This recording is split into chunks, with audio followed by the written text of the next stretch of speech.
Qui est Allah?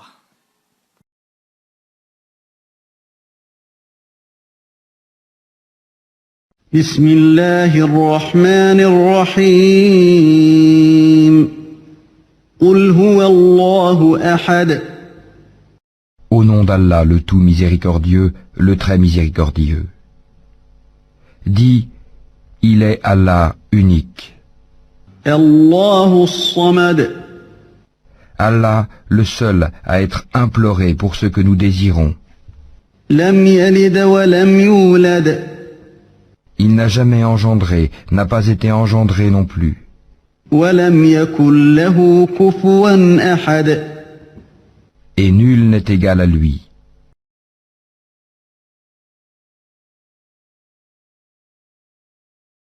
بسم الله الرحمن الرحيم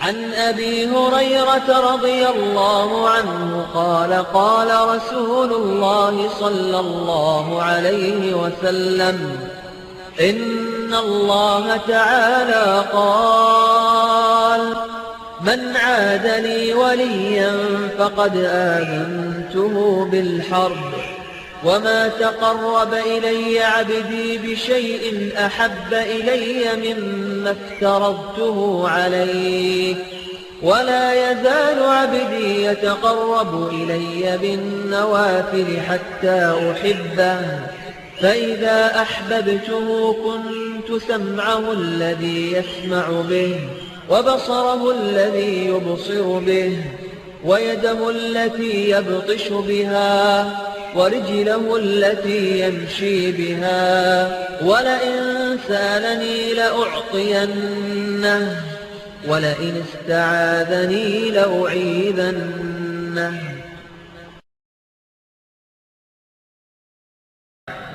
عن أنس رضي الله عنه قال سمعت رسول الله صلى الله عليه وسلم يقول قال الله تعالى يا ابن آدم إنك ما دعوتني ورجوتني غفرت لك على ما كان منك ولا أبالي يا ابن آدم لو بلغت ذنوبك عنان السماء ثم استغفرتني غفرت لك يا ابن آدم إنك لو أتيتني بقراب الأرض خطايا ثم لقيتني لا تشرك بي شيئا لأتيتك بقرابها مغفرة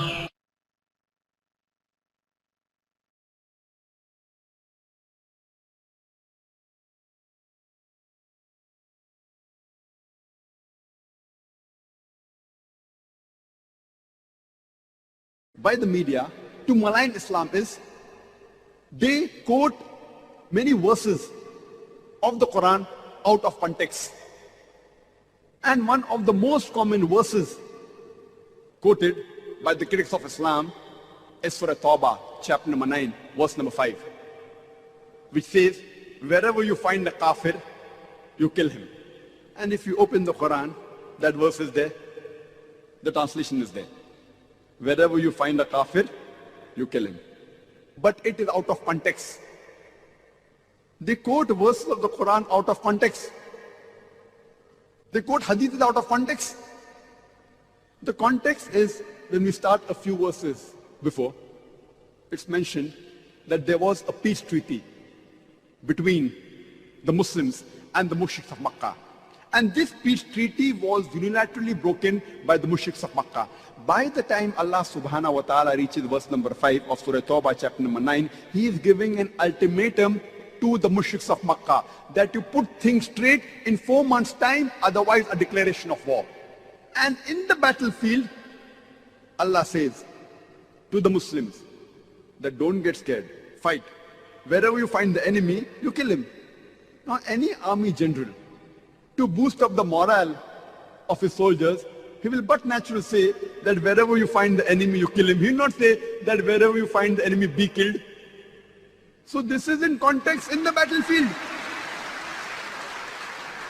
In the battlefield, Allah subhanahu wa ta'ala is telling wherever you find the kafir, the enemy is attacking you, don't get scared, fight and kill them wherever you find them.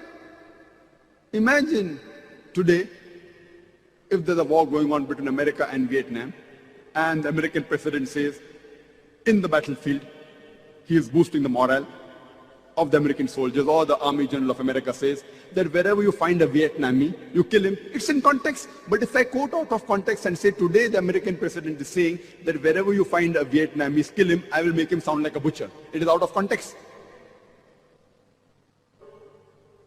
Either they put a full stop or they jump to the next verse. And Arun Shuri, who's one of the staunchest critics of India where I come from, he writes in his book, The World of Fatwas. After quoting verse number 5 of Surah Tawbah, he jumps on to verse number 7. You know why? Because verse number 6 has the reply to his problem. Verse number 6 of Surah Tawbah says that if the kafir, if the enemy seek asylum, don't just let them go. It says escort him to a place of security so that he may hear the word of Allah. The most merciful army general today in the battlefield will say, if the enemy wants to go, just let him go. But the Quran doesn't say. Quran says, if the enemy wants peace, don't just let him go, escort him to a place of security. And all the verses, almost all the verses, if you read in the Quran, which talk about fighting, mostly in the battlefield, or against oppression, against tyranny, the next verse that follows is, peace is better. Always. Je vais brièvement résumer les points importants de cette deuxième partie et répondre à la question « Qui est Allah ?» Je dirais premièrement qu'il est l'unique, le seul à être imploré. Il n'engendre pas et n'a jamais été engendré, et nul ne lui est égal. Allah est également le créateur de toutes choses, des cieux, de la terre, de ce qu'il y a entre les deux. Il est celui qui a créé la mort et la vie afin de nous éprouver les uns aux autres dans la concurrence aux bonnes œuvres. À lui tous les plus beaux noms. En islam, on en dénombre 99 dont les suivants. Ar-Rahman ar-Rahim, donc le tout miséricordieux, le très miséricordieux. Al-Adlu, le juste, l'impartial, celui qui partage équitablement. Al-Latifu, le bienveillant. Ou encore Al-Wadoud, le tout aimant ou le constant en amour. Donc d'après les noms que nous venons de voir, nous pouvons dire qu'Allah ne commande pas aux musulmans de tuer tous les mécréants ou infidèles comme le prétend l'abbé Pagès dans son ignorance. D'ailleurs, on lit dans le Coran à la sourate numéro 5 au verset 8 « Ô les croyants, soyez stricts dans vos devoirs envers Allah et soyez des témoins équitables, et que la haine pour un peuple ne vous incite pas à être injuste. Pratiquez l'équité, cela est plus proche de la piété, et craignez Allah, car Allah est certes parfaitement connaisseur de ce que vous faites. » Le Coran s'interprète par le Coran, il ne faut donc pas sortir les versets hors contexte et leur faire dire ce qu'ils ne veulent pas dire. Les versets du Coran se comprennent en premier lieu en fonction des versets du Coran. Par conséquent, les versets traitant du combat parlent de l'attitude à adopter en temps de guerre uniquement. Le verset que je viens de citer est clair. Et que la haine pour un peuple ne vous incite pas à être injuste. Pratiquez l'équité, cela est plus proche de la piété. Alors, la question qu'on peut poser, c'est comment être juste si le Coran nous commandait d'attaquer tout le monde sans aucune distinction? Nous pouvons nous poser légitimement la question suivante. Contre qui le combat est autorisé? En fait, nous lisons dans la sourate numéro 2 au verset 190, Bismillahirrahmanirrahim, au nom de Dieu clément et miséricordieux, وَقَاتِلُوا فِي سَبِيلِ اللَّهِ الَّذِينَ يُقَاتِلُونَكُمْ وَلَا تَحْتَدُوا إِنَّ اللَّهَ لَا يُحِبُّ الْمُحْتَدِينَ. Donc, combattez dans le sentier de Dieu ceux qui vous combattent sans pour autant commettre d'agression. Dieu déteste les agresseurs.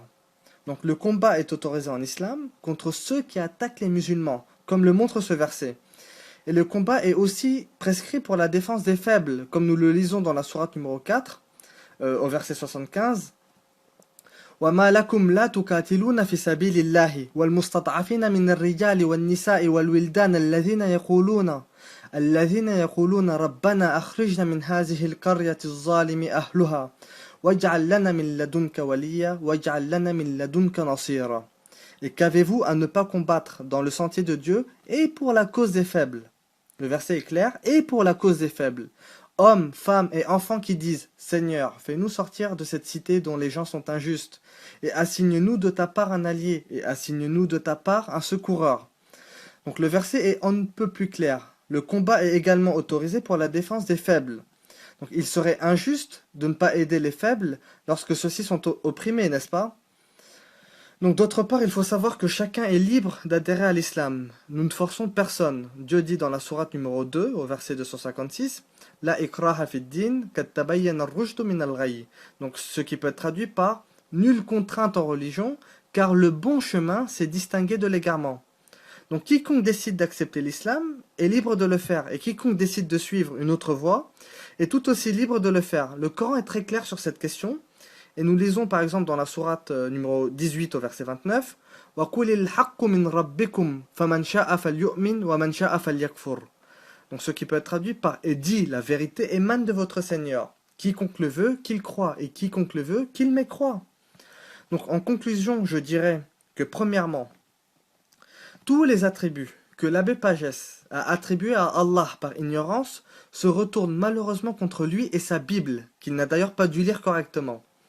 Ensuite, pour répondre à sa question qui est Allah, je dirais tout simplement qu'il est l'unique, créateur de toutes choses, qu'il est exempt de tout défaut, que rien ne lui est semblable, qu'il n'engendre pas et n'a pas été engendré, et qu'il possède tous les plus beaux noms et attributs. Wallahu a'lam, et Dieu sait mieux. Barakallahu fikum, merci de votre écoute, et salamun ala man ittaba al-huda.